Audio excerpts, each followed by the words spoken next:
Hello guys, for today's video nag-ruby mid lane ako dito, wala lang kasi akong magawa, trip ko lang mag mid lane, and season na kasi kay nag-try ako mid lane ruby. Nakita ko yung Gusion na papuntang mid lane, muntik na ako mabigyan dun, buti na lang di pa masakit damage ng Gusion. Hiyawa nagulat ako sa Martis, biglang nag-flicker sa harap na patay tuloy ako. Nagpunta ako sa top para tumulong sa clash, nakita ko ang Atlas nag-set sa hangin. Ginamit ko ang SS ko sa Atlas tapos nag-second skill ako para di na makagalaw tapos sabay TP. Dito guys pumasok pa ako sa apat, nagbida-bida pa ako, akala ko kaya ko silang apat, ako pala ang na-deads. Dito guys aggressive na yung mga kalaban namin, pumasok pa sa Torre yung Martis, umikot ako sa likod para mahuli ko sila tapos naka-double kill pa yung Nolan, hindi talaga mawala ang TP-TP. Grabe ganda ng flash dito guys, nalilito tuloy ako kung sino ang uunahin ko, kaya kahit sino na lang basta makaskill ako, naiwan tuloy ang Atlas kaya siya inuna namin, nakatakas tuloy yung iba.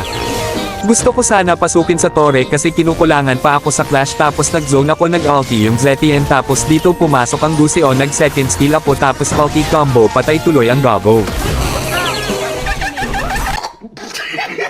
Dito guys sinubukan pang pumalag ang Atlas at Martis, gusto ata silang mag-big T, nag-cancel ang Atlas tapos sabay set, hindi nakagalaw ang dalawa deads noon.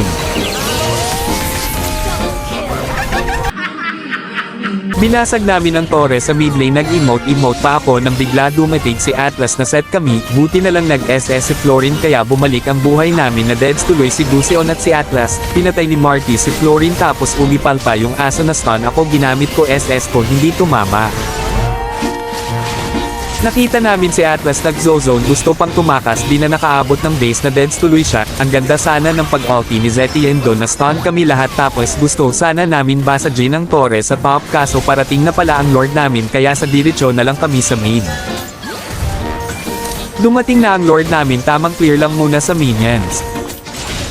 Nag-set na si Atos, ito na pala ang huling flash namin guys, nahuli niya ang apat, nag-SS ang Florin, balik naman buhay namin, grabe wala na talagang magagawa ang mga kalaban dito guys, ang sakit na pala ng Nolan na inubos niya lahat, nakamaniak pa.